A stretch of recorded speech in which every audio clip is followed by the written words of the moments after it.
ਤੇ ਉਹਨਾਂ ਨੇ ਸ਼ੁਰੂ ਕੀਤਾ ਇਨ ਬਿਟਵੀਨ ਅਸੀਂ ਅਰਦਾਸ ਲਿਖ ਲਈ ਤੇ ਅਰਦਾਸ ਬਣ ਗਈ। ਪਹਿਲਾਂ ਮੰਜੇ ਬਿਸਤਰੇ ਆ ਗਈ। ਸਬਜੈਕਟ ਐਡਾ ਵੱਡਾ ਸੀਗਾ ਕਿ ਟਾਈਮ ਲੱਗਦਾ ਗਿਆ। ਉਸ ਤੋਂ ਬਾਅਦ ਜਦੋਂ ਫਿਲਮ ਰੈਡੀ ਹੋਈ, ਜਿਨ੍ਹਾਂ ਨੇ ਸਟੋਰੀ ਸੁਣਾਈ ਇਸ ਇੰਨੀ ਖੂਬਸੂਰਤੀ ਨਾਲ। ਪਰ ਅੱਜ ਜਦ ਮੈਂ ਦੇਖ ਰਹੀ ਹਾਂ ਸਾਰੇ ਗਾਣੇ ਇਕੱਠਿਆਂ, ਸਾਰੀ ਕਾਸਟ ਨਾਲ, ਸਾਰੀ ਪ੍ਰੈਸ ਨਾਲ, ਉਹਦਾ ਹਾਲੇ ਹੈਂਗਓਵਰ ਹੈਗਾ ਮੇਰਾ। So I don't know how much I can talk right now, but ਅਸਮਾਨ ਜਿੱਡੀ ਹੁੰਦੀ ਹੈ ਮਾਂ ਦੀ ਪਰਿਭਾਸ਼ਾ।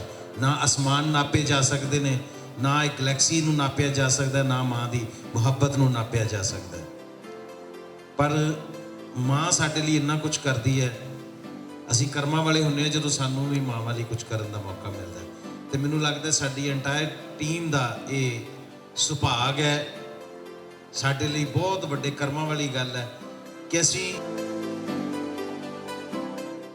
ਹਮੇਸ਼ਾ ਅਸੀਂ ਦੇਖਦੇ ਹਾਂ ਕਿ ਮਾਂ ਦਾ ਕਿਰਦਾਰ ਸਾਨੂੰ ਫਿਲਮਾਂ ਦੇ ਵਿੱਚ ਵੇਖਣ ਨੂੰ ਮਿਲਦਾ, ਲੇਕਿਨ ਉਹ ਕਿਰਦਾਰ ਕਿਤੇ ਲੁਕ ਜਾਂਦਾ ਹੈ। ਇੱਕ ਮਾਂ ਦੇ ਕਿਰਦਾਰ ਤੇ ਪੂਰੀ ਫਿਲਮ ਤੁਸੀਂ ਬਣਾਈ ਹੈ। ਸੋ ਕਿਸ ਤਰ੍ਹਾਂ ਇਸ ਥਾਟ ਦੀ ਸ਼ੁਰੂਆਤ ਹੋਈ ਤੇ ਕਿਸ ਤਰ੍ਹਾਂ ਪ੍ਰੋਸੈਸ ਰਿਹਾ, ਪਲੀਜ਼ ਸ਼ੇਅਰ ਵਿਦ ਅਸ। ਸਤਿ ਸ਼੍ਰੀ ਅਕਾਲ ਜੀ। ਪਹਿਲਾਂ ਤਾਂ ਸਾਰਿਆਂ ਨੂੰ ਜੀ ਆਇਆਂ ਕਹਿੰਦੇ ਆ ਜੀ। ਥੈਂਕ ਯੂ ਤੁਹਾਡਾ ਬਹੁਤ ਬਹੁਤ, ਤੁਸੀਂ ਇੱਥੇ। ਮਾਂ ਜਿਹੜੀ ਫਿਲਮ ਹੈ ਜੀ ਸਾਡੀ, ਇਹ ਬਹੁਤ ਟਾਈਮ ਤੋਂ ਪਲਾਨ ਕਰ ਰਹੇ ਸੀ ਅਸੀਂ। ਪਹਿਲੀ ਫਿਲਮ ਸੀਗੀ ਹੰਬਲ ਮੋਸ਼ਨ ਪਿਕਚਰ ਦੀ। ਐਕਚੁਅਲੀ ਜਿਹੜੀ ਅਸੀਂ ਬਣਾਉਣੀ ਚਾਹੁੰਦੇ ਸੀ ਉਹ ਮਾਂ ਸੀ। ਮੈਂ ਕਹਾਣੀ ਜਦੋਂ ਮੈਂ ਸੋਚਿਆ ਕਿ ਬਣਾਈ, ਹੈਲੋ, ਤੇ ਰਾਣੇ ਬਾਈ ਨੂੰ ਕਿਹਾ ਕਿ ਬਾਈ ਇਸ ਸਬਜੈਕਟ ਦੇ ਉੱਤੇ ਕੁਝ ਲਿਖੋ। ਤੇ ਉਹਨਾਂ ਨੇ ਸ਼ੁਰੂ ਕੀਤਾ ਇਨ ਬਿਟਵੀਨ ਅਸੀਂ ਅਰਦਾਸ ਲਿਖ ਲਈ ਤੇ ਅਰਦਾਸ ਬਣ ਗਈ। ਪਹਿਲਾਂ ਮੰਜੇ ਬਿਸਤਰੇ ਆ ਗਈ। ਸਬਜੈਕਟ ਐਡਾ ਵੱਡਾ ਸੀਗਾ ਕਿ ਟਾਈਮ ਲੱਗਦਾ ਗਿਆ। ਉਸ ਤੋਂ ਬਾਅਦ ਜਦੋਂ ਫਿਲਮ ਰੈਡੀ ਹੋਈ ਤਾਂ ਕਾਸਟਿੰਗ ਦਾ ਰੌਲਾ ਪੈਣ ਲੱਗ ਗਿਆ ਕਿ ਯਾਰ ਮਾਂ ਜਿਹੜਾ ਮੇਨ ਕਿਰਦਾਰ ਹੈ ਉਹ ਪਲੇ ਕੌਣ ਕਰੂ। ਉਸ ਵੇਲੇ ਸੱਚੀ, ਕਿਉਂਕਿ ਦਿਵਿਆ ਜੀ ਨੇ ਬਹੁਤ ਟਾਈਮ ਤੋਂ ਪੰਜਾਬੀ ਕੋਈ ਫਿਲਮ ਨਹੀਂ ਸੀ ਕੀਤੀ, ਸਾਡੇ ਇਮੀਡੀਏਟ ਦਿਮਾਗ 'ਚ ਨਹੀਂ ਆਇਆ। ਤੇ ਜਦੋਂ ਆਇਆ ਫਿਰ ਇਹਨਾਂ ਨੂੰ ਮਨਾਉਣਾ ਪਿਆ। ਤੇ ਹੁਣ ਜਦੋਂ ਮੰਨ ਗਏ ਤੇ ਫਾਈਨਲੀ ਇਹ ਸਬਜੈਕਟ ਬਣਿਆ ਵਾ। ਮੈਂ ਸੱਚੀ ਕਹਿ ਰਿਹਾ ਕਿ ਮੈਨੂੰ ਇੱਦਾਂ ਲੱਗਦਾ ਕਿ ਸਾਡੀ ਹੰਬਲ ਮੋਸ਼ਨ ਪਿਕਚਰ ਦੀ ਇਹ ਸਭ ਤੋਂ ਵਧੀਆ ਫਿਲਮ ਹੋਊਗੀ। ਬਹੁਤ ਮਿਹਨਤ ਕੀਤੀ ਆ ਪੂਰੀ ਟੀਮ ਨੇ। ਜਿਹਦਾ ਕਿਸੇ ਦੇ ਚਾਹੇ ਘੱਟ ਸੀਨ ਨੇ ਚਾਹੇ ਵੱਧ ਸੀਨ ਨੇ, ਹਰ ਰੋਲ ਬਹੁਤ ਜ਼ਿਆਦਾ ਇੰਪੋਰਟੈਂਟ ਹੈ ਇਸ ਫਿਲਮ ਦੇ ਵਿੱਚ। ਕੋਈ ਵੀ ਕਰੈਕਟਰ ਵੇਸਟ ਨਹੀਂ ਹੋਇਆ ਹੈਗਾ। ਸੋ ਬਸ ਹੁਣ ਤਾਂ ਇੱਕ ਦਿਨ ਰਹਿ ਗਿਆ। ਅੱਜ ਸ਼ਾਮ ਨੂੰ ਤੁਹਾਨੂੰ ਫਿਲਮ ਦਿਖਾ ਦੇਣੀ ਆ ਅਸੀਂ, ਤੁਸੀਂ ਦੇਖਿਓ। ਬਾਕੀ ਤੁਸੀਂ ਦੇਖ ਕੇ ਦੱਸਿਓ ਕਿ ਤੁਹਾਨੂੰ ਕਿੱਦਾਂ ਲੱਗੀ, ਆਪਣੇ ਫੀਡਬੈਕ ਦਿਓ ਜੀ। Thank you so much. Thank you. ਤੇ Divya Datta ma'am, thank you, ਤੁਸੀਂ ਇਸ ਪ੍ਰੋਜੈਕਟ ਲਈ ਹਾਂ ਕਰ ਦਿੱਤੀ। ਬਿਕੋਜ਼ ਜਿੰਨੇ ਸੋਹਣੇ ਤਰੀਕੇ ਦੇ ਨਾਲ ਤੁਸੀਂ ਇਹ ਰੋਲ ਪਲੇ ਕੀਤਾ ਹੈ, ਲੱਗਦਾ ਨਹੀਂ ਕਿ ਮਤਲਬ ਇੰਨੇ ਸੋਹਣੇ ਤਰੀਕੇ ਦੇ ਨਾਲ ਇਸ ਤਰ੍ਹਾਂ ਦੇ ਵੱਖਰੇ ਵੱਖਰੇ ਮਾਂ ਦੀ ਮਮਤਾ, ਮਾਂ ਦੇ ਕਿਰਦਾਰ, ਮਾਂ ਦਾ ਉਹ ਰੋਹ, ਮਾਂ ਦਾ ਗੁੱਸਾ, ਪਿਆਰ, ਇੰਨੇ ਵੇਰੀਏਸ਼ਨ ਸਾਨੂੰ ਕਿਤੇ ਵੇਖਣ ਨੂੰ ਮਿਲਦੇ। And once again welcome back to Punjabi industry. ਉਮੀਦ ਕਰਦੇ ਹਾਂ ਕਿ ਅੱਗੇ ਹੋਰ ਵੀ ਪ੍ਰੋਜੈਕਟਸ ਦੇਖਣ ਨੂੰ ਮਿਲਣਗੇ। ਉਹ ਤਾਂ ਕਿ ਪਿਸਨ ਨੇ ਕਰ ਹੀ ਦਿੱਤੇ ਹੋਣੇ ਸਾਈਨ ਆਈ ਨੂੰ। Okay, so talking about a film, ਮੈਂ ਦੇਖ ਰਹੀ ਸੀ ਕਿ ਜਦੋਂ ਤੁਸੀਂ ਟ੍ਰੇਲਰ ਤੇ ਗਾਣੇ ਵੇਖ ਰਹੇ ਸੀ ਤਾਂ ਇੱਕ ਇਮੋਸ਼ਨਸ ਦੀ ਰੋਲਰ ਕੋਸਟਰ ਰਾਈਡ ਚੱਲ ਰਹੀ ਸੀ ਅੰਦਰ। ਅਲੱਗ-ਅਲੱਗ ਤਰ੍ਹਾਂ ਦੇ ਇਮੋਸ਼ਨ ਫੀਲ ਹੋ ਰਹੇ ਸੀ। ਬਿਕੋਜ਼ ਆਬਵੀਅਸਲੀ ਤੁਸੀਂ ਜੋ ਸ਼ੂਟ ਕੀਤਾ ਹੋਏਗਾ ਤਾਂ ਕੁਝ ਹਾਸੇ ਵਾਲੇ ਪਲ ਰਹੇ ਹੋਣੇ, ਕੁਝ ਇਮੋਸ਼ਨਲ ਮੂਮੈਂਟਸ ਰਹੇ ਹੋਣੇ। ਸੋ ਪਲੀਜ਼ ਆਪਣਾ ਸ਼ੂਟਿੰਗ ਐਕਸਪੀਰੀਅੰਸ ਆਪਣੇ ਨਾਲ ਸ਼ੇਅਰ ਕਰਿਓ। ਥੈਂਕ ਯੂ ਜੀ। ਸਤਿ ਸ਼੍ਰੀ ਅਕਾਲ ਪਹਿਲਾਂ ਸਾਰਿਆਂ ਨੂੰ। ਮੇਰੇ ਲਈ ਅੱਜ ਦਾ ਦਿਨ ਬਹੁਤ ਖਾਸ ਹੈ ਕਿਉਂਕਿ ਪੂਰੀ ਕਾਸਟ ਨਾਲ ਅੱਜ ਅਸੀਂ ਇਕੱਠਿਆਂ ਬੈਠੇ ਹਾਂ ਤੇ ਇਹ ਖਾਸ ਫਿਲਮ ਬਹੁਤ ਸਾਰਿਆਂ ਨਾਲ, ਤੁਹਾਡਿਆਂ ਨਾਲ ਸਾਂਝੀ ਕਰ ਰਹੇ ਹਾਂ। ਯੈਸ, ਮੈਂ ਬਹੁਤ ਟਾਈਮ ਦੇ ਬਾਅਦ ਪੰਜਾਬੀ ਫਿਲਮਾਂ 'ਚ ਆਈ ਹਾਂ ਤੇ ਮੈਂ ਬਹੁਤ ਖੁਸ਼ ਹਾਂ ਕਿ ਇਸ ਫਿਲਮ ਰਾਹੀਂ ਆਈ ਹਾਂ। ਇਸ ਤੋਂ ਜ਼ਿਆਦਾ ਪਿਆਰੀ, ਖੂਬਸੂਰਤ, ਵੱਡੀ ਫਿਲਮ ਨਹੀਂ ਹੋ ਸਕਦੀ ਸੀ। So I have to thank Gippy ਜਿਨ੍ਹਾਂ ਨੇ ਸਟੋਰੀ ਸੁਣਾਈ ਇਸ ਇੰਨੀ ਖੂਬਸੂਰਤੀ ਨਾਲ। ਪਰ ਅੱਜ ਜਦ ਮੈਂ ਦੇਖ ਰਹੀ ਹਾਂ ਸਾਰੇ ਗਾਣੇ ਇਕੱਠਿਆਂ, ਸਾਰੀ ਕਾਸਟ ਨਾਲ, ਸਾਰੀ ਪ੍ਰੈਸ ਨਾਲ, ਉਹਦਾ ਹਾਲੇ ਹੈਂਗਓਵਰ ਹੈਗਾ ਮੇਰਾ। So I don't know how much I can talk right now, but ਮੈਨੂੰ ਲੱਗਦਾ ਹੈ ਸਭ ਤੋਂ ਵੱਡੀ gift coming from Humble Motion Pictures ਇਸ ਮਦਰਸ ਡੇ ਤੇ ਸਾਰੇ ਬੱਚਿਆਂ ਨੂੰ, ਸਾਰੇ ਮਾਪਿਆਂ ਨੂੰ ਹੈਗੀ ਹੈ। ਐਂਡ ਮੈਂ ਬਹੁਤ ਖੁਸ਼ ਹਾਂ ਕਿ ਇਸ ਦਾ ਇੱਕ ਅਹਿਮ ਹਿੱਸਾ ਮੈਂ ਬਣ ਸਕੀ। ਤਹਿ ਦਿਲੋਂ ਸ਼ੁਕਰੀਆ ਮੇਰੀ ਬਹੁਤ ਹੀ ਪਿਆਰੀ ਟੀਮ ਨੂੰ।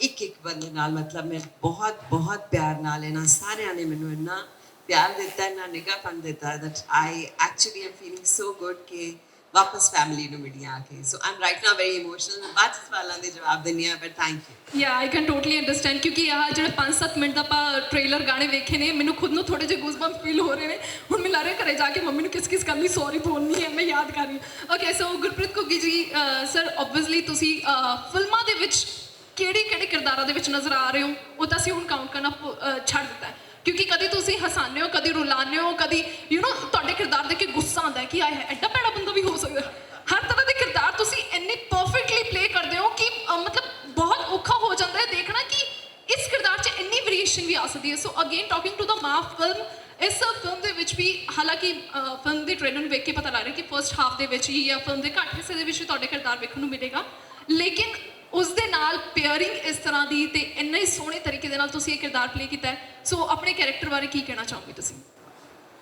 ਥੈਂਕ ਯੂ ਜੀ ਔਰ ਸਾਰਾ ਕੁਝ ਮਾਂ ਬਾਰੇ ਆਪਾਂ ਜਿੱਦਣ ਦੀ ਪ੍ਰਮੋਸ਼ਨ ਸ਼ੁਰੂ ਕੀਤੀ ਕਹੀ ਜਾ ਰਹੇ ਹਾਂ ਪਰ ਸਾਨੂੰ ਅੱਜ ਵੀ ਲੱਗਦਾ ਕਿ ਅਸੀਂ ਮਾਂ ਨੂੰ ਡਿਸਕ੍ਰਾਈਬ ਕਰ ਨਹੀਂ ਪਾਏ ਅਜੇ ਕਿਉਂਕਿ ਮਾਂ ਨੂੰ ਉਹਦੇ ਰਿਸ਼ਤੇ ਨੂੰ ਉਹਦੇ ਨਿੱਘ ਨੂੰ ਉਹਦੀ ਸਿੱਕ ਨੂੰ ਉਹਦੀ ਸ਼ਿੱਦਤ ਨੂੰ ਉਹਦੀ ਮੁਹੱਬਤ ਨੂੰ ਉਹਦੇ ਖਲੂਸ ਨੂੰ ਸ਼ਬਦਾਂ 'ਚ ਬੰਦ ਕਰ ਪਾਉਣਾ ਕਿਸੇ ਭਾਸ਼ਾ ਦੇ ਵੱਸ ਦੀ ਗੱਲ ਨਹੀਂ ਕਿਸੇ ਜ਼ਬਾਨ 'ਚ ਮਾਂ ਦੀ ਮੁਹੱਬਤ ਨੂੰ ਬੰਦ ਨਹੀਂ ਕੀਤਾ ਜਾ ਸਕਦਾ ਅਸਮਾਨ ਜਿੱਡੀ ਹੁੰਦੀ ਹੈ ਮਾਂ ਦੀ ਪਰਿਭਾਸ਼ਾ ਨਾ ਅਸਮਾਨ ਨਾਪੇ ਜਾ ਸਕਦੇ ਨੇ ਨਾ ਇੱਕ ਗਲੈਕਸੀ ਨੂੰ ਨਾਪਿਆ ਜਾ ਸਕਦਾ ਨਾ ਮਾਂ ਦੀ ਮੁਹੱਬਤ ਨੂੰ ਨਾਪਿਆ ਜਾ ਸਕਦਾ ਪਰ ਮਾਂ ਸਾਡੇ ਲਈ ਇੰਨਾ ਕੁਝ ਕਰਦੀ ਹੈ ਅਸੀਂ ਕਰਮਾਂ ਵਾਲੇ ਹੁੰਦੇ ਹਾਂ ਜਦੋਂ ਸਾਨੂੰ ਵੀ ਮਾਂ ਵਾਲੀ ਕੁਝ ਕਰਨ ਦਾ ਮੌਕਾ ਮਿਲਦਾ ਤੇ ਮੈਨੂੰ ਲੱਗਦਾ ਸਾਡੀ ਐਂਟਾਇਰ ਟੀਮ ਦਾ ਇਹ ਸੁਭਾਗ ਹੈ ਸਾਡੇ ਲਈ ਬਹੁਤ ਵੱਡੇ ਕਰਮਾਂ ਵਾਲੀ ਗੱਲ ਹੈ ਕਿ ਅਸੀਂ ਕਮਰਸ਼ੀਅਲ ਯੁੱਗ ਦੇ ਵਿੱਚ ਜਦੋਂ ਅਸੀਂ ਸਾਰੇ ਬ੍ਰੈਡ ਐਂਡ ਬਟਰ ਲਈ ਭੱਜੇ ਫਿਰਦੇ ਹਾਂ ਮਟੀਰੀਅਲਿਸਟਿਕ ਰੇਸ ਦੇ ਵਿੱਚ ਭੱਜੇ ਫਿਰਦੇ ਹਾਂ ਜਦੋਂ ਸਾਨੂੰ ਤੁਹਾਨੂੰ ਸਾਰਿਆਂ ਨੂੰ ਸ਼ਾਮ ਨੂੰ ਰੋਜ਼ੀ ਰੋਟੀ ਚਾਹੀਦੀ ਹੁੰਦੀ ਹੈ ਉਹਦੇ ਵਿੱਚ ਕੋਈ ਐਸਾ ਨੇਕੀ ਦਾ ਕੰਮ ਵੀ ਹੁੰਦਾ ਜਿਹਦੇ ਨਾਲ ਪੇਟ ਤਾਂ ਰੱਜਦਾ ਹੀ ਰੱਜਦਾ ਪਰ ਰੂਹ ਵੀ ਰੱਜਦੀ ਹੈ ਸਾਡੀ ਰੂਹ ਰੱਜਦੀ ਜਦੋਂ ਇਹੋ ਜਿਹਾ ਕੰਮ ਕਰਦੇ ਹਾਂ ਔਰ ਮੈਨੂੰ ਲੱਗਦਾ ਕਿ ਫਿਲਮਾਂ ਲਗਾਤਾਰ ਕਰੀ ਚਾਹੀਦੀਆਂ ਪਰ ਜਦੋਂ ਅਰਦਾਸ ਕਰਾਂ ਤੇ ਜਾਂ ਮਾਂ ਵਰਗੀਆਂ ਫਿਲਮਾਂ ਕਰਨ ਦਾ ਮੌਕਾ ਮਿਲਦਾ ਤੇ ਲੱਗਦਾ ਸਾਲ 2 ਸਾਲ ਬਾਅਦ ਕਿਤੇ ਜ਼ਿਆਰਤ ਕਰਕੇ ਆਏ ਆ ਕਿਸੇ ਇਬਾਦਤ ਗਾਹ 'ਚ ਗਏ ਆ ਕਿਤੇ ਪਰਮਾਤਮਾ ਅੱਗੇ ਮੱਥਾ ਟੇਕਣ ਦਾ ਮੌਕਾ ਮਿਲਿਆ ਇਹੋ ਜਿਹੀ ਫੀਲ ਅੰਦਰੋਂ ਆਉਂਦੀ ਹੈ ਲੱਗਦਾ ਜਿਵੇਂ ਰੂਹ ਧੋਤੀ ਗਈ ਅੰਦਰੋਂ ਨਿਵਰਤ ਹੋ ਕੇ ਦੁਬਾਰਾ ਫਿਰ ਕੰਮ ਕਰਨ ਯੋਗ ਹੋਏ ਆ ਸੋ ਮਾਂ ਦੇ ਚਰਨਾਂ 'ਚ ਸਜਦਾ ਕਰਦੀ ਇਹ ਫਿਲਮ ਮਾਂ ਥੈਂਕਸ ਟੂ ਗਿੱਪੀ ਗਰੇਵਾਲ ਜਿਹੜੇ ਇਸ ਤਰ੍ਹਾਂ ਦੇ ਸਬਜੈਕਟਸ ਲੈ ਕੇ ਆਉਂਦੇ ਰਹਿੰਦੇ ਨੇ ਔਰ ਸਿਨੇਮਾ ਨੂੰ ਇੱਕ ਨਵਾਂ ਆਯਾਮ ਦਿੱਤਾ ਹੈ ਇੱਕ ਨਵਾਂ ਜਨਰ ਦਿੱਤਾ ਹੈ ਕਿ ਇਸ ਤਰ੍ਹਾਂ ਦੇ ਇਮੋਸ਼ਨ ਦੇ ਨਾਲ ਵੀ ਫਿਲਮਾਂ ਬਣਨੀਆਂ ਚਾਹੀਦੀਆਂ ਸੋ ਬਹੁਤ ਮਜ਼ਾ ਆਇਆ ਔਰ ਮੇਰੇ ਲਈ ਇੱਕ ਹੋਰ ਖੁਸ਼ੀ ਦੀ ਗੱਲ ਸੀ ਕਿ ਪਹਿਲੀ ਵਾਰੀ ਦਿਵਿਆ ਜੀ ਦੇ ਆਪੋਜ਼ਿਟ ਕੰਮ ਕਰਨਾ ਸੀ ਉਹਨਾਂ ਦੇ ਨਾਲ ਹੀ ਪਹਿਲੀ ਵਾਰੀ ਕੰਮ ਕਰਨਾ ਸੀ ਆਪੋਜ਼ਿਟ ਤਾਂ ਅਲੱਗ ਗੱਲ ਹੈ ਬਟ ਇਹ ਸਾਡੇ ਲਈ ਮੇਰੇ ਲਈ ਇੱਕ ਚੈਲੰਜ ਹੋ ਜਾਂਦਾ ਜਦੋਂ ਇਸ ਤਰ੍ਹਾਂ ਦੇ ਫਾਈਨ ਆਰਟਿਸਟ ਦੇ ਨਾਲ ਕੰਮ ਕਰਨਾ ਹੋਵੇ ਤੁਹਾਨੂੰ ਐਕਸਰਸਾਈਜ਼ ਜ਼ਿਆਦਾ ਕਰਨੀ ਪੈਂਦੀ ਹੈ ਅੱਗੇ ਮੈਂ ਲਾ ਦਿੰਦਾ ਬੇਟੇ ਸਾਰਿਆਂ ਦੇ ਭਾਜੀ ਉਹਦੇ ਵੱਲੋਂ ਤੁਹਾਨੂੰ ਐਕਸਰਸਾਈਜ਼ ਜ਼ਿਆਦਾ ਕਰਨੀ ਪੈਂਦੀ ਹੈ ਆ ਬੇਟੇ ਕਰਤਾ ਮੇਰੇ 'ਚ ਯਕੀਨ ਨਹੀਂ ਆ ਇੱਕੋ ਹੀ ਬੰਦਾ ਜਿਹਨੂੰ ਇੰਡਸਟਰੀ 'ਚ ਮੇਰੇ 'ਤੇ ਯਕੀਨ ਨਹੀਂ ਇਹਦੇ ਕਬੱਡੀ ਕਰਦਾ ਆਇਆ ਵੀ ਪੂਰੀ ਸੋ ਮੈਂ ਬੇਨਤੀ ਸਿਰਫ ਇਹ ਕਰ ਰਿਹਾ ਸੀ ਕਿ ਇੱਕ ਤਰ੍ਹਾਂ ਦਾ ਮੈਨੂੰ ਲੱਗਦਾ ਕਿ ਬੈਕ ਟੂ ਦਾ ਬੇਸਿਕਸ ਆਉਣ ਵਾਲੀ ਗੱਲ ਹੁੰਦੀ ਹੈ ਜਦੋਂ ਇਹੋ ਜਿਹੀ ਵਧੀਆ ਫਿਲਮ 'ਚ ਔਰ ਇਹੋ ਜਿਹੇ ਫਾਈਨ ਆਰਟਿਸਟ ਦੇ ਨਾਲ ਤੁਸੀਂ ਕੰਮ ਕਰਦੇ ਹੋ ਤਾਂ ਬੈਕ ਟੂ ਦਾ ਬੇਸਿਕਸ ਤੁਹਾਨੂੰ ਜਾਣਾ ਪੈਂਦਾ ਹੈ ਕਿਉਂਕਿ ਰੂਟੀਨ 'ਚ ਅਸੀਂ ਕੰਮ ਕਰਦੇ ਮਕੈਨੀਕਲ ਹੋਏ ਹੁੰਦੇ ਆ ਫਿਰ ਤੁਹਾਨੂੰ ਇੱਕ ਐਕਸਪ੍ਰੈਸ਼ਨ ਤੇ ਇੱਕ ਇਮੋਸ਼ਨ ਤੇ ਕੰਮ ਕਰਨਾ ਪੈਂਦਾ ਮੇਰੇ ਲਈ ਇਹ ਫਿਲਮ ਉਹ ਸੀ ਥੈਂਕ ਯੂ ਸੋ ਮਚ ਕਿ ਤੁਸੀਂ ਸਾਰੇ ਇਸ ਫਿਲਮ ਨੂੰ ਇੰਨਾ ਪਿਆਰ ਦੇ ਰਹੇ ਹੋ ਸਾਡੇ ਨਾਲੋਂ ਜ਼ਿਆਦਾ ਤੁਹਾਨੂੰ ਐਕਸਾਈਟਮੈਂਟ ਹੈ ਕਿ ਫਿਲਮ ਨੂੰ ਹਾਈਪ ਦੇਣੀ ਹੈ ਤਾਂ ਕਿ ਇਹ ਫਿਲਮ ਪੰਜਾਬੀ ਇੰਡਸਟਰੀ ਦੀ ਇੱਕ ਬਹੁਤ ਵੱਡੀ ਫਿਲਮ ਹੋਣ ਨਿਬੜੇ ਬਹੁਤ ਸ਼ੁਕਰੀਆ ਜੀ ਥੈਂਕ ਯੂ ਸੋ ਮਚ ਵੈਸੇ ਤਾਂ ਆਈ ਨੋ ਮੀਡੀਆ ਦੇ ਬਹੁਤ ਸਾਰੇ ਸਵਾਲ ਹੋਣੇ ਲੇਕਿਨ ਮੇਰਾ ਇੱਕ ਆਖਰੀ ਸਵਾਲ ਹੈ ਤੁਹਾਡੇ ਦਿਨਾਂ ਤੋਂ ਸਾਡੀ ਮੰਮੀਆਂ ਵੈਸੇ ਤਾਂ ਸਾਨੂੰ ਹਰ ਮੌਕੇ ਤੇ ਹੀ ਕੋਈ ਨਾ ਕੋਈ ਸਲਾਹ ਦਿੰਦੀਆਂ ਰਹਿੰਦੀਆਂ ਨੇ ਭਾਵੇਂ ਐਪਲੀਕੇਬਲ ਹੋਵੇ ਨਾ ਐਪਲੀਕੇਬਲ ਹੋਵੇ ਲੇਕਿਨ ਇੱਕ ਸਲਾਹ ਹਮੇਸ਼ਾ ਉਹਨਾਂ ਦੀ ਐਸੀ ਹੁੰਦੀ ਹੈ ਜੋ ਅਸੀਂ ਆਪਣੇ ਨਾਲ ਲੈ ਕੇ ਦੌੜਦੇ ਹਾਂ ਮੇਰੀ ਮੰਮੀ ਮੈਨੂੰ ਹਮੇਸ਼ਾ ਕਹਿੰਦੀ ਕਿ ਪੂਨਮ ਜ਼ਿੰਦਗੀ 'ਚ ਉਹ ਕੰਮ ਕਦੇ ਨਹੀਂ ਕਰਨਾ ਜਿਹਦੀ ਇਜਾਜ਼ਤ ਤੇਰੀ ਆਤਮਾ ਤੈਨੂੰ ਨਾ ਦੇਵੇ ਤੇ ਜੇ ਤੇਰੀ ਆਤਮਾ ਨੇ ਦੇਤੀ ਫਿਰ ਹੋਰ ਕਿਸੇ ਦੀ ਪਰਵਾਹ ਨਹੀਂ ਕਰਨੀ ਫਿਰ ਨਾ ਮੇਰੇ ਤੋਂ ਪੁੱਛੀ ਨਾ ਆਪਣੇ ਪਾਪਾ ਤੋਂ ਪੁੱਛੀ ਬਸ ਕਰ ਜੇ ਸੋ ਤੁਹਾਡੀ ਜ਼ਿੰਦਗੀ ਦੇ ਵਿੱਚ ਐਸੀ ਕਿਹੜੀ ਸਲਾਹ ਜੋ ਤੁਹਾਡੀ ਮੰਮੀ ਨੇ ਤੁਹਾਨੂੰ ਦਿੱਤੀ ਹੈ ਤੇ ਤੁਸੀਂ ਹਮੇਸ਼ਾ ਉਹਨੂੰ ਨਾਲ ਲੈ ਕੇ ਚੱਲਦੇ ਹੋ ਤੁਹਾਡੇ ਦਿਨਾਂ ਤੋਂ ਮੈਂ ਪੰਜਾਬ ਤੋਂ ਹੀ ਹੈਗੀ ਹਾਂ, ਲੁਧਿਆਣੇ ਤੋਂ, ਸਾਨੇਵਾਲ ਤੋਂ। ਤਾਂ ਮੰਮੀ ਨੂੰ ਡਾਕਟਰ ਹਮੇਸ਼ਾ ਦੇਖਿਆ, ਕਿਉਂਕਿ ਆਸ਼ੀਸ਼ ਮਿਆਨੋਸ ਸੋ ਕੱਲੀ ਮਾਂ ਨੂੰ ਬਹੁਤ ਸਾਰੀਆਂ ਸਿਚੁਏਸ਼ਨਸ ਟੈਕਲ ਕਰਦੇ ਹੋਏ ਤੇ ਮੈਂ ਹਮੇਸ਼ਾ ਮਾਂ ਦੇ ਦੁਪੱਟੇ ਪਿੱਛੇ ਰਹਿੰਦੀ ਸੀਗੀ ਕਿ ਇੱਥੇ ਸੇਫ ਹਾਂ, ਜਾਂ ਗੋਦੀ 'ਚ ਬਹਿ ਜਾਂਦੀ ਸੀ ਕਿ ਇੱਥੇ ਬਹੁਤ ਸੇਫ ਹਾਂ। ਤੇ ਜਦ ਵੀ ਕੋਈ ਗਰਮ ਹਵਾ ਆਉਂਦੀ ਸੀ ਤੇ ਮੰਮੀ ਹੁੰਦੀ ਸੀਗੀ ਨਾਲ। ਸੋ ਆਲਵੇਜ਼ ਜਦ ਮੈਂ ਇੰਡਸਟਰੀ 'ਚ ਵੀ ਗਈ ਤਾਂ ਕੋਈ ਸੌਖਾ ਡਿਸੀਜਨ ਨਹੀਂ ਸੀਗਾ, ਬਿਕੋਜ਼ ਸਾਰੇ ਚਾਹੁੰਦੇ ਸੀ ਕਿ ਤੂੰ ਮਤਲਬ ਪੜ੍ਹੇ ਅੱਗੇ, ਬਿਕੋਜ਼ ਪੜ੍ਹਾਈ 'ਚ ਚੰਗੀ ਸੀ। ਲੇਕਿਨ ਮੈਂ ਚਾਹੁੰਦੀ ਸੀ ਕਿ ਮੈਂ ਐਕਟਰ ਬਣਾ। ਇੱਕ ਸ਼ਖਸੀਅਤ, ਸਿਰਫ ਇੱਕ ਬੰਦੀ ਖੜੀ ਸੀ ਮੇਰੇ ਨਾਲ ਕਿ ਜੇ ਤੇਰੀ ਇਹ ਤੇਰਾ ਖਾਬ ਹੈਗਾ ਤੇ ਮੈਂ ਉਹਨੂੰ ਮੰਨਦੀ ਹਾਂ, ਆਮ ਵਿਦ ਯੂ। ਤੇ ਜਦ ਕੋਈ ਮਾਪੇ ਤੁਹਾਨੂੰ ਇਹ ਕਹਿ ਦਿੰਦੇ ਆ ਕਿ ਮੈਂ ਤੇਰੇ ਸੁਪਨਿਆਂ 'ਚ ਬਿਲੀਵ ਕਰਦੀ ਹਾਂ ਤੇ ਨਾਲ ਖੜੀ ਹਾਂ, ਉਹ ਬਹੁਤ ਮੈਟਰ ਕਰਦਾ ਹੈ। ਪਰ ਮੈਨੂੰ ਨਾ ਉਹ ਕਈ ਵਾਰ ਕੀ ਹੁੰਦਾ, ਤੁਸੀਂ ਨਵੇਂ ਆਉਂਦੇ ਹੋ, ਤੁਹਾਨੂੰ ਲੱਗਦਾ ਤੁਸੀਂ ਬਹੁਤ ਸੋਹਣਾ ਕੰਮ ਕਰਦੇ ਹੋ, ਬਟ ਲੋਕਾਂ ਨੂੰ ਤਾਂ ਨਹੀਂ ਪਤਾ ਨਵੇਂ ਹੋ ਤੁਸੀਂ, ਰਾਈਟ। ਸੋ ਮੈਂ ਵੇਟ ਕਰਦੀ ਸੀ ਉਹ ਇੱਕ ਚੰਗਾ ਜਿਹਾ ਬ੍ਰੇਕ ਆਵੇ, ਫਿਰ ਮੈਂ ਇਹ ਕਰ ਦਾਂਗੀ, ਫਿਰ ਮੈਂ ਇਹ ਕਰ ਦਾਂਗੀ। That took a while. So she said बेटा एक्सेप्ट लाइफ, ज़िंदगी को जैसे आती है उसे एक्सेप्ट करते हैं और फिर उसे हेड ऑन फेस करते हैं, उसे भागते नहीं रहते माँ के पल्लू के पीछे। ज़िंदगी माँ का पल्लू नहीं है, तो उसमें से निकल और हाथ पकड़ के धड़ल्ले से सब कर। सो आई थिंक ਅੱਜ ਜਦ ਮੇਰੀ ਮਾਂ ਫਿਜ਼ੀਕਲੀ ਨਹੀਂ ਹੈਗੀ, ਉਹ ਐਡਵਾਈਸ ਮੈਨੂੰ ਹਮੇਸ਼ਾ ਜਦ ਵੀ ਕੋਈ ਸਿਚੁਏਸ਼ਨ ਮੇਰੇ ਸਾਹਮਣੇ ਆਉਂਦੀ ਹੈ ਮੈਨੂੰ ਬਹੁਤ ਹਿੰਮਤ ਦਿੰਦੀ ਹੈ। ਗਿੱਪੀ ਸਰ, ਤੁਹਾਡੇ ਲਈ ਕਿਹੜੀ ਐਡਵਾਈਸ ਸੀ ਜੋ ਤੁਸੀਂ ਹਮੇਸ਼ਾ ਆਪਣੇ ਨਾਲ ਲੈ ਕੇ ਚੱਲਦੇ ਹੋ, ਤੁਹਾਡੀ ਮੰਮਾ ਦੀ ਕੋਈ ਐਸੀ ਐਡਵਾਈਸ? ਐਕਚੁਅਲੀ ਜੀ ਮੇਰੀ ਵਾਰੀ ਖੜਦਾ ਹੈ, ਤੁਹਾਡੇ 'ਚ ਐਨਰਜੀ ਜ਼ਿਆਦਾ ਹੈ ਨਾ। ਤੁਹਾਡੀ ਵਾਰੀ ਚੱਲ ਗਿਆ ਸੀ। ਹਾਂਜੀ। ਮੈਨੂੰ ਇੱਦਾਂ ਲੱਗਦਾ ਜੀ ਕਿ ਕੋਈ ਵੀ ਬੰਦਾ ਜਦੋਂ ਕਿਸੇ ਮੁਕਾਮ ਤੇ ਪਹੁੰਚਦਾ ਆਪਣੀ ਮਾਂ ਦੀਆਂ ਦੁਆਵਾਂ ਨਾਲ ਹੀ ਪਹੁੰਚਦਾ। ਸੋ ਅਸੀਂ ਕੱਲ੍ਹ ਵੀ ਗੱਲ ਕਰਦੇ ਸੀ, ਕਿਉਂਕਿ ਅਸੀਂ ਜਮਾਂ ਹੀ ਪਿੰਡ 'ਚ ਰਹੇ ਹਾਂ ਅਤੇ ਕਿਸੇ ਨੇ ਸਫਿਸਟੀਕੇਟਡ ਤਰੀਕੇ ਨਾਲ ਜੁੱਤੀਆਂ ਖਾਧੀਆਂ ਹੁੰਦੀਆਂ, ਕਿਸੇ ਨੇ ਦੂਜੇ ਤਰੀਕੇ ਨਾਲ। ਸੋ ਮੈਂ ਤਾਂ ਜਦੋਂ ਫਿਲਮ ਦਾ ਥੋਟ ਆਇਆ ਸੀ ਅਤੇ ਮੈਨੂੰ ਰਾਣੇ ਬਾਈ ਨੇ ਪੁੱਛਿਆ ਕਿ ਬਾਈ ਕਿੱਦਾਂ ਦੀ ਕਹਾਣੀ ਲਿਖਣੀ ਆ। ਇਹਦੇ 'ਚ ਜਿਹੜਾ ਉਹ ਇੱਕ ਸੀਨ ਹੈ, ਉਹ ਅਸੀਂ ਟੀਜ਼ਰ ਕੱਟਿਆ ਸੀ, ਜਦੋਂ ਇਹ ਸਮੀਪ ਭੱਜਦਾ ਅਤੇ ਜੁੱਤੀ ਲੈ ਕੇ ਪਿੱਛੇ ਜਾਂਦੇ ਨੇ ਅਤੇ ਚੱਪਲ ਚੱਕੀ ਹੋਈ ਆ ਅਤੇ ਉਹ ਡਿੱਗ ਜਾਂਦਾ ਅਤੇ ਮਾਂ ਚੱਪਲੀ ਸਿੱਟ ਕੇ ਭੱਜ ਕੇ ਜਾ ਕੇ ਉਹਨੂੰ ਚੱਕਦੀ ਆ। ਐਕਚੁਅਲੀ ਉਹੀ ਉਹਨਾਂ ਹੀ ਲਿਖਿਆ ਸੀ। ਮੈਂ ਇਹਨਾਂ ਨੂੰ ਕਿਹਾ ਸੀ, ਮੈਂ ਕਿਹਾ ਮੇਰੇ ਨਾਲ ਬਹੁਤ ਹੁੰਦਾ ਸੀ ਜਦੋਂ ਮੰਮੀ ਮੈਨੂੰ ਕੁੱਟਣ ਕੱਟਣ ਲੱਗਦੇ ਸੀ ਜਾਂ ਕੋਈ ਇੱਦਾਂ ਦੀ ਮਾੜੀ ਮੋਟੀ ਗੱਲ ਹੁੰਦੀ ਸੀ ਤਾਂ ਅਸੀਂ ਕੋਈ ਹੋਰ ਬਹਾਨਾ ਬਣਾਉਂਦੇ, ਮੈਂ ਡਿੱਗ ਪਿਆ ਜਾਂ ਕੁਛ ਹੋ ਗਿਆ ਤਾਂ ਮਾਂ ਸਾਰਾ ਕੁਛ ਭੁੱਲ ਕੇ ਉੱਧਰ ਲੱਗ ਜਾਂਦੀ ਸੀ, ਹੈ ਨਾ। ਸੋ ਉਸ ਥੋਟ ਤੋਂ ਬਣਾਈ ਸੀ। ਸੋ ਮੈਨੂੰ ਲੱਗਦਾ ਕਿ ਅੱਜ ਜਿੱਥੇ ਤੱਕ ਵੀ ਪਹੁੰਚੇ ਸਾਰੀਆਂ ਮਾਂ ਦੀਆਂ ਦਿੱਤੀਆਂ ਹੋਈਆਂ ਸਿੱਖਿਆਵਾਂ ਨੇ, ਸੋ ਮਾਂ ਦੀਆਂ ਦਿੱਤੀਆਂ ਹੋਈਆਂ ਚੀਜ਼ਾਂ ਨਾਲ ਇੱਥੇ ਤੱਕ ਪਹੁੰਚੇ ਹਾਂ। ਕੁਕੀ ਸਰ, ਤੁਹਾਡੇ ਤੋਂ ਵੀ ਸੇਮ ਕੁਐਸਚਨ ਹੈ, ਕੋਈ ਇੱਕ ਐਸੀ ਐਡਵਾਈਸ ਜੋ ਤੁਸੀਂ ਹਮੇਸ਼ਾ ਨਾਲ ਲੈ ਕੇ ਚੱਲਦੇ ਹੋ? ਦੇਖੋ, ਜਿਹੜੀ ਐਡਵਾਈਸ ਹੈ ਨਾ ਜੀ, ਇਹ ਤੇ ਅੰਗਰੇਜ਼ ਦਿੰਦੇ ਹੁੰਦੇ ਨੇ ਆਪਣੇ ਬੱਚੇ ਨੂੰ। Hey son, I have advice for you. ਸਾਡੀਆਂ ਮਾਵਾਂ ਤੇ ਚੰਡਦੀਆਂ ਨੇ, ਗਰੂਮਿੰਗ ਕਰਦੀਆਂ ਨੇ, ਰੋਜ਼ ਫੰਡ ਕੇ ਚੰਡ ਕੇ। ਉਹ ਸਾਡੇ ਤਾਂ ਜੰਮਦਿਆਂ ਨੇ ਬਚਪਨ 'ਚ ਇੱਕੋ ਗੱਲ ਸੁਣੀ ਹੁੰਦੀ ਮਾਂ ਪਿਓ ਕੋਲੋਂ ਕਿ ਰੰਬਾ ਤੇ ਮੁੰਡਾ ਜਿੰਨੇ ਚੰਡੋ ਉਨੇ ਠੀਕ ਰਹਿੰਦੇ ਨੇ। ਸੋ ਸਾਡੀ ਤਾਂ ਗਰੂਮਿੰਗ ਕਰਦੇ ਨੇ। ਪਰ ਜੇ ਮੈਂ ਅੱਜ ਮਾਂ ਦੀਆਂ ਗੱਲਾਂ ਦਾ ਕਰਕਸ ਕੱਢਾਂ, ਕਿਉਂਕਿ ਮਾਂ ਨੇ ਤਾਂ ਕੋਲ ਬਹਿ ਕੇ ਕਦੀ ਨਹੀਂ ਐਡਵਾਈਸ ਕੀਤਾ ਵੀ ਤੈਨੂੰ ਇੱਕ ਸਲਾਹ ਦੇਣ ਲੱਗੀ ਹਾਂ, ਪਰ ਜੇ ਕਰਕਸ ਮੈਂ ਸਾਰੀ ਗੱਲ ਦਾ ਦੇਖਦਾ ਤੇ ਉਹ ਇਹ ਹੈ ਕਿ ਮਾਂ ਨੇ ਜ਼ਿੰਦਗੀ 'ਚ ਇੱਕ ਤਾਂ ਇਹ ਚੀਜ਼ ਸਿਖਾਈ ਕਿ ਮਿਹਨਤ ਅਣਥੱਕ ਕਰਨੀ ਹੈ। ਮਿਹਨਤ ਤੋਂ ਬਾਅਦ ਕਦੇ ਪਿੱਛੇ ਮੁੜ ਕੇ ਫਿਰ ਅੱਛਾ ਇੰਨਾ ਭੱਜ ਲਿਆ, ਮੈਂ ਇੰਨਾ ਕਰ ਆਇਆ, ਨਹੀਂ, ਅੱਗੇ ਦੇਖਣਾ ਵੀ ਹੋਰ ਕੀ ਕਰਨ ਵਾਲਾ ਪਿਆ। ਇਹ ਮੇਰੀ ਮਾਂ ਦੀ, ਮੇਰੇ ਪਿਓ ਦੀ ਸਿੱਖਿਆ ਮੈਨੂੰ। ਔਰ ਦੂਜਾ, ਜਿਹੜੀ ਮੈਨੂੰ ਲੱਗਦਾ ਕਿ ਬਹੁਤ ਵੱਡੀ ਇੱਕ ਮੈਨੂੰ ਮਾਂ ਤੋਂ ਚੀਜ਼ ਮਿਲੀ ਹੈ, ਆਪਣੇ ਮਾਂ ਪਿਓ ਤੋਂ, ਕਿ ਝੂਠ ਕਦੇ ਨਹੀਂ ਬੋਲਣਾ। ਸੱਚ ਦੀ ਕਿੰਨੀ ਵੀ ਕੀਮਤ ਤਾਰਨੀ ਪੈ ਜੇ, ਸੱਚ ਹੀ ਸੱਚ ਹੁੰਦਾ ਹੈ। ਝੂਠ ਦੀ ਕੋਈ ਨਾ ਤਾਂ ਉਮਰ ਹੁੰਦੀ ਹੈ, ਨਾ ਉਹਦੇ ਪੈਰ ਹੁੰਦੇ ਨੇ। ਸੋ ਉਹ ਚੀਜ਼ ਜ਼ਿੰਦਗੀ 'ਚ ਬਹੁਤ ਕੰਮ ਆਈ ਹੈ। ਮੈਂ ਬਹੁਤ ਲੇਬਰ ਕਰਦੇ ਦੇਖਿਆ, ਆਪਣੀ ਮਾਂ ਨੂੰ ਵੀ, ਆਪਣੇ ਪਿਓ ਨੂੰ ਵੀ, ਅਤੇ ਮੈਨੂੰ ਇੰਨਾ ਕੁਛ ਕਰਨ ਤੋਂ ਬਾਅਦ ਅਜੇ ਵੀ ਲੱਗਦਾ ਕਿ ਜਿੰਨੀ ਉਹਨਾਂ ਨੇ ਮਿਹਨਤ ਕਰ ਲਈ ਉਨੀ ਮੈਂ ਅਜੇ ਤੱਕ ਕਰ ਨਹੀਂ ਸਕਿਆ। ਸੋ ਜਿਹੜੀ ਮਿਹਨਤ ਦਾ ਗੁਣ ਮੇਰੇ ਮਾਂ ਨੇ ਦਿੱਤਾ ਹੈ, ਉਹ ਮੇਰੇ ਲਈ ਸਭ ਤੋਂ ਵੱਡੀ, ਮੈਂ ਸਮਝਦਾ, ਐਡਵਾਈਸ ਦੀ ਤਰ੍ਹਾਂ ਹੀ ਹੈ। ਓਕੇ, ਸੋ ਆਈ ਨੋ ਤੁਹਾਡੇ ਸਭ ਦੇ ਬਹੁਤ ਸਾਰੇ ਸਵਾਲ ਹੋਣੇ। We are opening for the media questions. ਜਿਨ੍ਹਾਂ ਦੇ ਸਵਾਲ ਨੇ ਪੁੱਛ ਸਕਦੇ ਨੇ ਸਾਡੀ ਸਟਾਰ ਕਾਸਟ ਤੋਂ।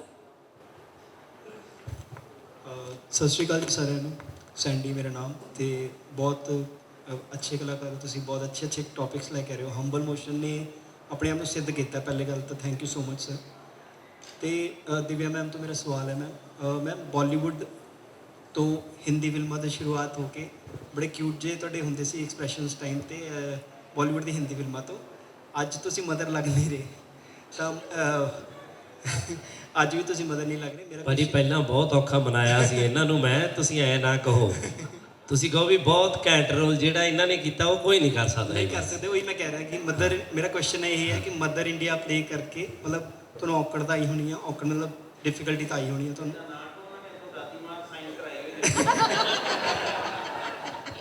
ਮੈਂ ਜਦੋਂ ਇਹਨਾਂ ਨੂੰ ਫਿਲਮ ਸੁਣਾਈ ਨਾ ਤਾਂ ਮੈਂ ਇਹਨਾਂ ਨੂੰ ਇਹ ਕਿਹਾ ਵੀ ਮੈਨੂੰ ਦਿਵਿਆ ਜੀ ਨਹੀਂ ਚਾਹੀਦੇ, ਮੈਨੂੰ ਮਨਜੀਤ ਕੌਰ ਚਾਹੀਦੀ ਆ। ਸੋ ਜਿਹੜੀ ਸਾਡੇ ਫਿਲਮ ਦਾ ਜੋ ਕਿਰਦਾਰ ਹੈ ਤੇ ਉਹਦੇ ਆਹਾ ਰੰਗ ਨੇ, ਸੋ ਉਦੋਂ ਸਾਡੀਆਂ ਸਾਰੀਆਂ ਗੱਲਾਂ ਖਤਮ ਹੋ ਗਈਆਂ ਸੀ। ਬਾਕੀ ਦੱਸੋ ਜੀ, ਤੁਸੀਂ ਕਿਊਟ ਜੇ ਜਿਹੜੇ ਉਹਨਾਂ ਨੇ ਇੱਕ ਸਵਾਲ ਪੁੱਛਿਆ ਵੀ ਤੁਸੀਂ ਬੜੇ ਉੱਥੇ ਹਿੰਦੀ ਫਿਲਮਾਂ 'ਚ ਕਿਊਟ ਲੱਗਦੇ ਸੀ, ਇੱਥੇ ਆ ਕੇ ਕੀ ਹੋ ਗਿਆ? ਨਹੀਂ ਲੱਗਦੇ ਪੁੱਛਣ ਦਾ ਮਤਲਬ ਉਹਨਾਂ ਦਾ ਇਹੀ ਸੀ। ਨਹੀਂ, ਮੇਰਾ ਇਹ ਨਹੀਂ ਸੀ, ਮੇਰਾ ਸਵਾਲ ਇਹ ਸੀ ਕਿ ਬਹੁਤ ਟਫ ਹੁੰਦਾ ਕਿ ਮਦਰ ਇੰਡੀਆ ਦਾ ਇਹ ਬਹੁਤ ਅੱਛੀ ਇੱਕ ਟੌਪਿਕ ਹੈਗਾ। It's a very different topic and that's why I thank you before. ਸੋ ਇੱਦਾਂ ਦੀ ਫਿਲਮਾਂ ਹੋਰ ਆਉਣੀਆਂ ਚਾਹੀਦੀਆਂ ਮੇਰਾ ਤਾਂ ਕਹਿ। ਐਪਸ ਸੈਂਡੀ ਤੁਹਾਡਾ ਨਾਂ ਹੈ ਨਾ ਜੀ? Sandy thank you. ਮੇਰੇ ਖਿਆਲ ਮੇਰੀ ਕੋਸ਼ਿਸ਼ ਆਹੀ ਰਹਿੰਦੀ ਹੈ ਕਿ ਜਿਹੜਾ ਵੀ ਰੋਲ ਲਿੱਤਾ ਜਾਏ ਉਹ ਪਹਿਲਾਂ ਨਾ ਕੀਤਾ ਹੋਵੇ। ਤੇ ਕਿਊਟ ਇਮੇਜ ਤਾਂ ਸ਼ਾਇਦ ਮੈਂ ਬਹੁਤ ਪਹਿਲਾਂ ਛੱਡਤੀ ਸੀ, it's been a few years now, but thank you for remembering it. ਆਹ ਰੋਲ ਵਾਕਈ ਬਹੁਤ ਔਖਾ ਸੀਗਾ ਕਿਉਂਕਿ ਪਹਿਲੀ ਵਾਰ ਕਰ ਰਹੀ ਸੀ ਤੇ 3 ਵੱਖਰੇ ਸਟੇਜ ਨੇ ਇਹਦੇ। ਇੱਕ ਜਦ ਵਿਆਹੀ ਗਈ ਹੈ, ਫਿਰ ਬੱਚੇ ਨੇ, ਫਿਰ ਇੱਕ ਜਦ ਬੁਢਾਪਾ ਹੁੰਦਾ। ਸੋ ਉਹ ਮੇਰੇ ਲਈ ਬਹੁਤ ਥੋੜ੍ਹਾ ਡਿਫਿਕਲਟ ਸੀ ਕਿ ਬੋਡੀ ਲੈਂਗੁਏਜ, ਜਿਸ ਤਰ੍ਹਾਂ ਤੁਸੀਂ ਗੱਲ ਕਰਦੇ ਹੋ, ਐਵਰੀਥਿੰਗ, ਈਵਨ ਹਾਊ ਯੂ ਵਾਕ, ਹਰ ਕੁਛ ਬਦਲ ਜਾਂਦਾ ਮੇਰੇ ਖਿਆਲ। ਮੈਨੂੰ ਯਾਦ ਹੈ ਮੈਂ ਇੱਕ ਵਾਰ ਕਿਸੇ ਥੀਏਟਰ ਐਕਟਰ ਨਾਲ, ਥੀਏਟਰ ਡਾਇਰੈਕਟਰ ਬਹੁਤ ਵੱਡੇ ਦਿੱਗਜ ਨੇ ਬੰਬੇ 'ਚ, ਉਹਨਾਂ ਨਾਲ ਕੁਛ ਵਰਕਸ਼ਾਪ ਕਰ ਰਹੀ ਸੀ ਐਵੇਂ ਫਨ ਮਸਤੀ ਨਾਲ, ਤੇ ਉਹ ਕਹਿੰਦੇ ਪਿੱਠ ਕਰ ਲੈ ਆਪਣੀ। ਮੈਂ ਕਿਹਾ ਪਿੱਠ ਨਾਲ ਕੀ ਐਕਟਿੰਗ ਕਰਾਉਣਗੇ? ਤੋ ਹੀ ਸੈਡ ਬੈਠ, ਐਕਟਿੰਗ ਕਰ, ਪਿੱਠ ਤੋਂ ਦਿਖਾ ਤੇ ਮੈਂ ਦੱਸਾਂਗਾ ਤੂੰ ਕੀ ਕਹਿ ਰਹੀ ਹੈ। So that day I realised ਕਿ ਬੋਡੀ ਲੈਂਗੁਏਜ ਕਿੰਨੀ ਮੈਟਰ ਕਰਦੀ ਹੈ, ਬਿਕੋਜ਼ ਹਰ ਤੁਸੀਂ ਜਿਹੜਾ ਕੁਛ ਵੀ ਹੌਲਾ ਜਿਹਾ ਵੀ ਕਰਦੇ ਹੋ ਉਹ ਪਤਾ ਚੱਲਦਾ ਹੈ। ਨਾਲੇ I think the magic of the costume, ਜਦ ਤੁਸੀਂ ਪਾਉਂਦੇ ਹੋ, ਜਦੋਂ ਚਿੱਟੇ ਵਾਲ ਕਰ ਲੈਂਦੇ ਹੋ, ਆਪਣੇ ਆਪ ਨੂੰ ਸ਼ੀਸ਼ੇ 'ਚ ਵੇਖਦੇ ਹੋ, ਫਿਰ ਦਿਵਿਆ ਨਹੀਂ ਰਹਿੰਦੀ ਉੱਥੇ। ਉਹ ਜਿਹੜੀ ਐਪਰੀਹੈਂਸ਼ਨਸ, ਘਬਰਾਹਟਾਂ ਸੀਗੀਆਂ ਮੈਨੂੰ ਪਹਿਲਾਂ, ਉਹ ਸਾਰੀਆਂ ਕਿਤੇ ਰਹਿ ਗਈਆਂ ਕਿਉਂਕਿ ਰੋਲ ਇੰਨਾ ਸੋਹਣਾ ਸੀ, ਫਿਲਮ ਇੰਨੀ ਸੋਹਣੀ ਸੀ। ਤੇ ਮੈਨੂੰ ਲੱਗਦਾ ਬਹੁਤ ਖੂਬਸੂਰਤੀ ਨਾਲ ਉਹ ਫਲੈਸ਼ਬੈਕਸ 'ਚ ਵੀ ਡਿਵਾਈਡਡ ਹੈ ਤੇ ਬੁਢਾਪੇ 'ਚ ਵੀ divided, and I think it's a very complete role. ਤੇ ਕਰਕੇ ਵਾਕਈ ਬਹੁਤ ਐਜ਼ ਐਨ ਐਕਟਰ ਬਹੁਤ ਚੰਗਾ ਲੱਗਿਆ। So thank you. ਮੇਰਾ ਲਾਸਟ ਕੁਐਸਚਨ ਹੈ, ਐਕਚੁਅਲੀ ਮੈਂ ਹੋਰ ਜ਼ਿਆਦਾ ਸਮਾਂ ਨਹੀਂ ਲਊਂਗਾ। ਮੈਮ ਤੋਂ ਹੈ, ਮੈਮ ਜਦੋਂ ਟ੍ਰੇਲਰ ਦੇਖ ਰਹੇ ਸੀ ਤੁਸੀਂ ਬਹੁਤ ਜ਼ਿਆਦਾ ਰੋ ਰਹੇ ਸੀ ਤੁਸੀਂ, ਇੰਨਾ ਜ਼ਿਆਦਾ ਮਤਲਬ ਮੈਂ ਕਿਸੇ ਹੋਰ ਐਕਟਰ ਨੂੰ ਨਹੀਂ ਦੇਖਿਆ ਸੀ ਉਸ ਟਾਈਮ 'ਤੇ। ਇਮੋਸ਼ਨਲ ਸਾਰੇ ਸੀ, ਅਸੀਂ ਆਪ ਵੀ ਸੀ, ਬਟ ਤੁਸੀਂ ਬਹੁਤ ਸਤਿ ਸ਼੍ਰੀ ਅਕਾਲ ਸਾਰਿਆਂ ਨੂੰ। ਪਹਿਲਾਂ ਤਾਂ ਮੈਨੂੰ ਪ੍ਰਾਊਡ ਹੈ ਕਿ ਮੈਂ ਇੱਕ ਮਾਂ ਹਾਂ। ਫਿਰ ਮੁਬਾਰਕਬਾਦ ਹੰਬਲ ਮੋਸ਼ਨ ਪਿਕਚਰ ਕਿ ਮੈਂ ਇੰਟਰਵਿਊ ਸੁਣ ਰਹੀ ਸੀ ਗਿੱਪੀ ਦੀ, ਉਹਦੇ ਵਿੱਚ ਇੱਕ ਸ਼ਬਦ ਸੀ ਕਿ ਜਿੱਥੇ ਰੱਬ ਨਹੀਂ ਪਹੁੰਚਦਾ ਉੱਥੇ ਮਾਂ ਪਹੁੰਚਦੀ ਹੈ।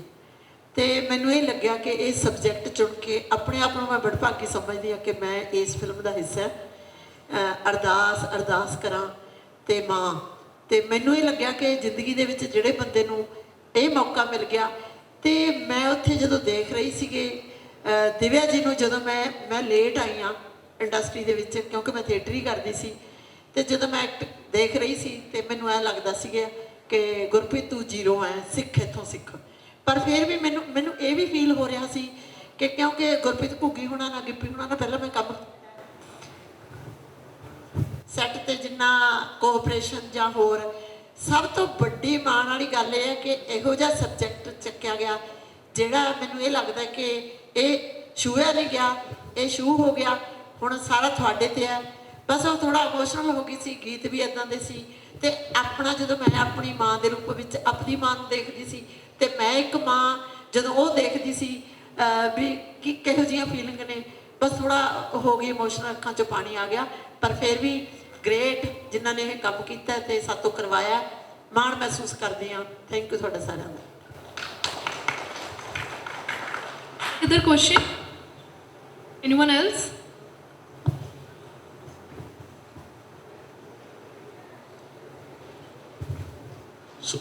ਬਲਜੀਤ ਮੇਰਾ ਨਾਮ ਹੈ। ਦਿਵਿਆ ਜੀ ਤੁਹਾਡੇ ਲਈ ਸਵਾਲ ਹੈ। ਤੁਹਾਡੀਆਂ ਗੱਲਾਂ ਤੋਂ ਲੱਗ ਰਿਹਾ ਕਿ ਤੁਹਾਡੀ ਜ਼ਿੰਦਗੀ ਦਾ ਇਹ ਬਿਹਤਰੀਨ ਕਿਰਦਾਰ ਹੈ ਕਿ ਡ੍ਰੀਮ ਰੋਲ ਦੀ ਤਮੰਨਾ ਪੂਰੀ ਹੋਗੀ।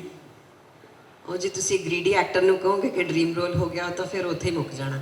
ਆਈ ਥਿੰਕ ਇਹ ਮੇਰੇ ਲਈ one of the finest roles I've done. Yes, complete role ਕਿਸੇ ਵੀ ਐਕਟਰ ਲਈ ਇੰਨੀ ਵਰਿਆਂ ਦੀ ਜਰਨੀ ਪੂਰੀ ਕਰਨਾ, ਦਿਖਾਉਣਾ, is beautifully challenging है, बहुत खूबसूरत फिल्म है. So yes, it is one of my best roles, 100%.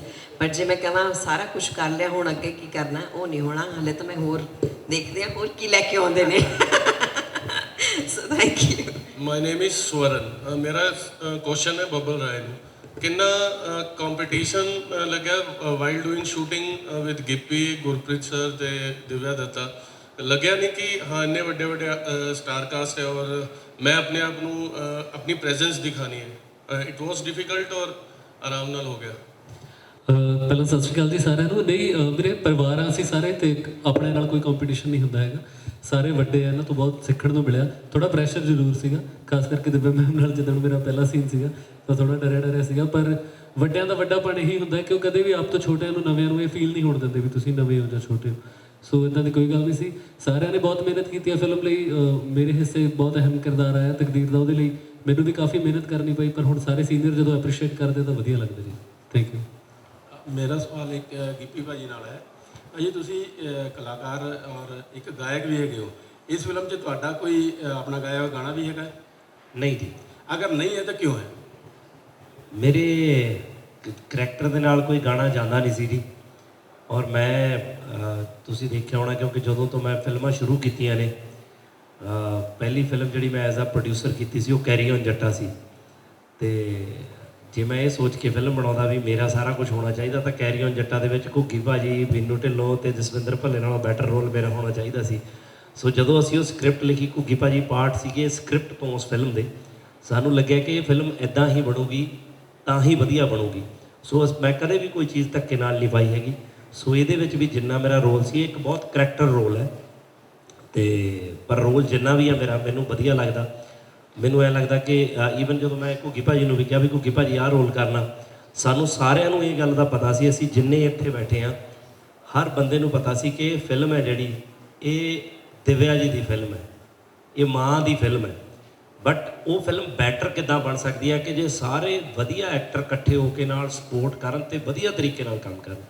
ਸੋ ਅਸੀਂ ਗਾਣੇ ਵੀ ਜੋ ਜਿਸ ਤਰੀਕੇ ਨਾਲ ਸ਼ੂਟ ਹੁੰਦੇ ਸੀ ਕੋਈ ਇਹ ਨਹੀਂ ਗਾ ਕਿ ਗਾਣਾ ਐਂਡ ਦੇ ਉੱਤੇ ਕੋਈ ਅਸੀਂ ਪ੍ਰਮੋਸ਼ਨਲ ਗਾਣਾ ਪਾਤਾ ਮੇਰਾ ਸੋ ਨਾ ਮੇਰੇ ਕਰੈਕਟਰ ਨਾਲ ਜਾਂਦਾ ਸੀ ਨਾ ਫਿੱਟ ਹੁੰਦਾ ਸੀ ਤੇ ਇਸ ਕਰਕੇ ਪਾਇਆ ਨਹੀਂ ਜੀ ਤੇ ਬਾਕੀ ਪੂਰੀ ਸਟਾਰ ਕਾਸਟ ਨਾਲ ਇੱਕ ਛੋਟਾ ਸਵਾਲ ਹੈ ਕਿ ਇਸ ਫਿਲਮ ਦੇ ਵਿੱਚ ਜੋ ਕੋਈ ਚੈਲੰਜ ਤੁਹਾਨੂੰ ਕਿਹੋ ਜਿਹਾ ਲੱਗਿਆ ਇਸ ਜੋ ਸਭ ਤੋਂ ਵੱਡਾ ਚੈਲੰਜ ਹੋਏ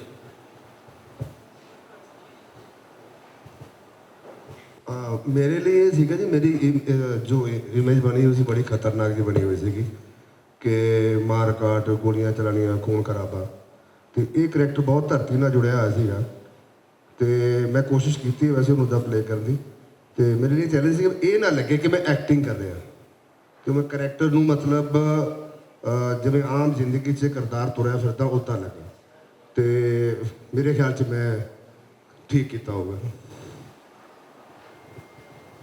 Anyone else?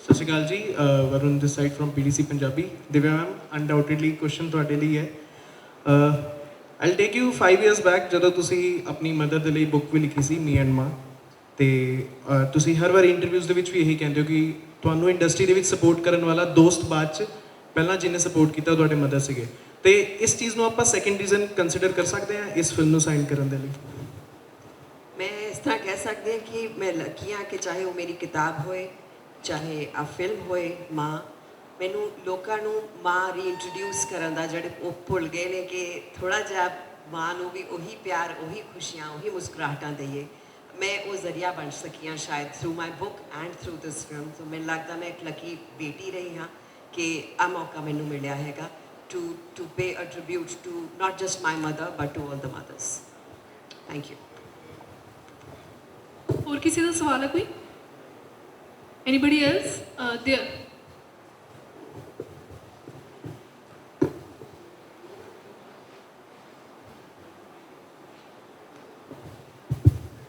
आप सभी को मेरा नमस्कार मेरा नाम शिल्पा यादव है और मेरा सवाल आप सभी के लिए है कि आप सभी को कोई ऐसी प्रॉब्लम मतलब मूवी के टाइम पे जो फेस करनी पड़ी हो जो आप हम सभी के साथ शेयर करना चाहेंगे तो वो बताएं सर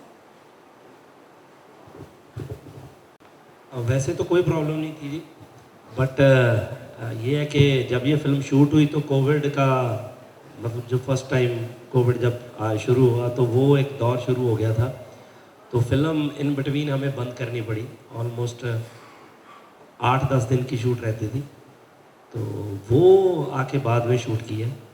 तो वही एक थोड़ा प्रॉब्लम, एक समस्या हमें आई जिसकी वजह से काफ़ी, क्योंकि ਜਿਹੜੇ ਛੋਟੇ ਛੋਟੇ ਬੱਚੇ ਸੀ ਇਹ ਪਹਿਲਾਂ 3 ਸਾਲ ਪਹਿਲਾਂ ਸ਼ੂਟ ਕਰ ਲਿਆ ਸੀ, ਇਹਨਾਂ ਦੇ 1-1 2-2 ਸੀਨ ਰਹਿ ਗਏ, ਪਤੰਦਰ ਵੱਡੇ ਬਹੁਤ ਹੋ ਗਏ ਤੇ ਉਹ ਬਹੁਤ ਔਖੀਆਂ ਚੀਜ਼ਾਂ ਮੈਨੇਜ ਕੀਤੀਆਂ। ਇੱਕ ਹੋਰ ਬੱਚਾ ਸੀਗਾ ਤੇ ਉਹ ਕਾਫੀ ਵੱਡਾ ਹੋ ਗਿਆ ਸੀ ਤੇ ਉਹਦੇ ਸੀਨ ਬਹੁਤ ਡਿਫਰੈਂਟ ਤਰੀਕੇ ਨਾਲ ਸ਼ੂਟ ਕੀਤੇ, ਬਹੁਤ ਮੈਨੇਜ ਕੀਤਾ। ਲੱਕੀਲੀ ਸੀਨ ਇੱਕ ਰਹਿੰਦਾ ਸੀ ਉਹਦਾ ਤੇ ਉਹਨੂੰ ਤਰੀਕੇ ਨਾਲ ਮੈਨੇਜ ਕੀਤਾ।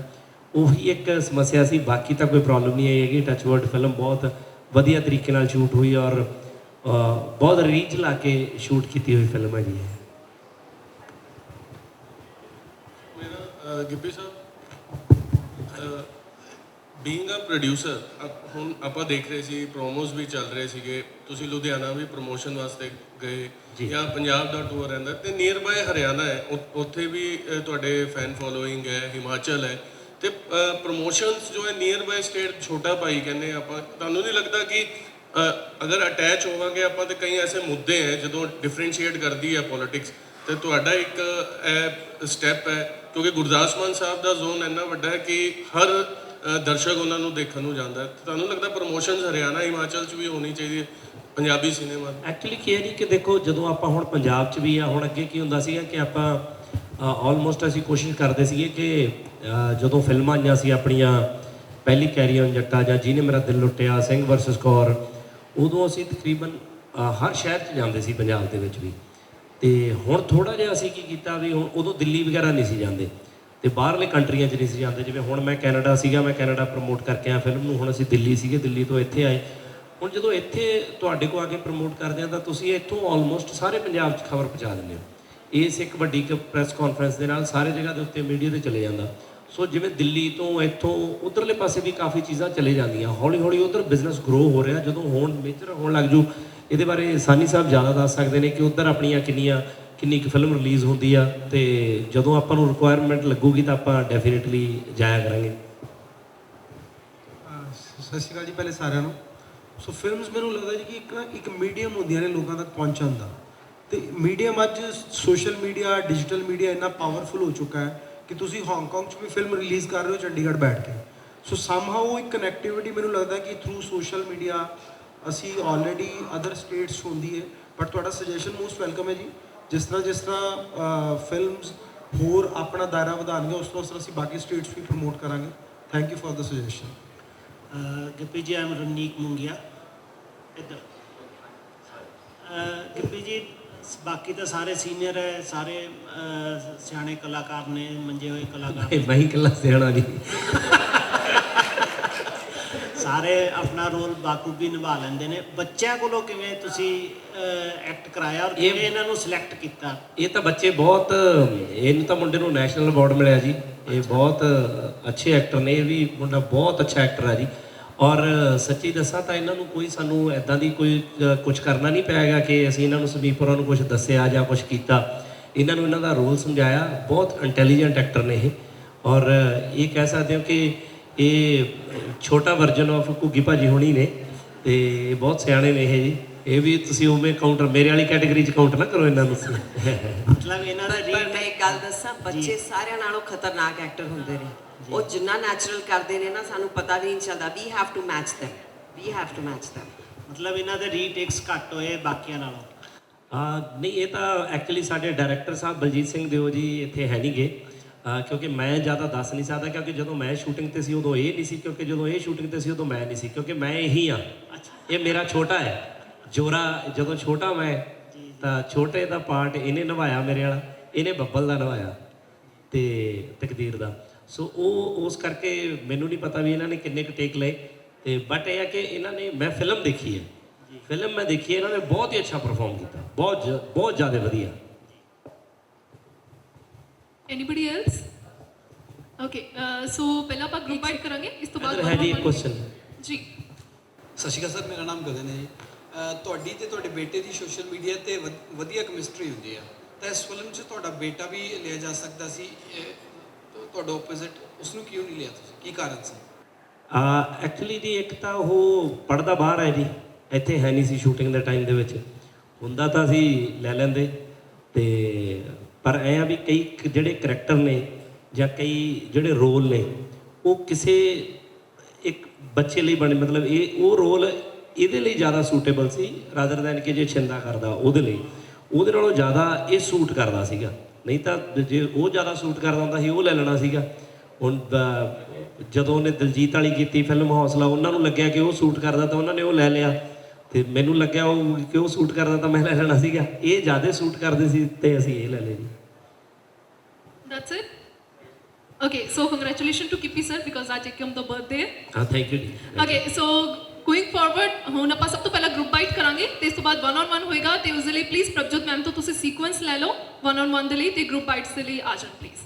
Thank you so much and congratulations to the star cast.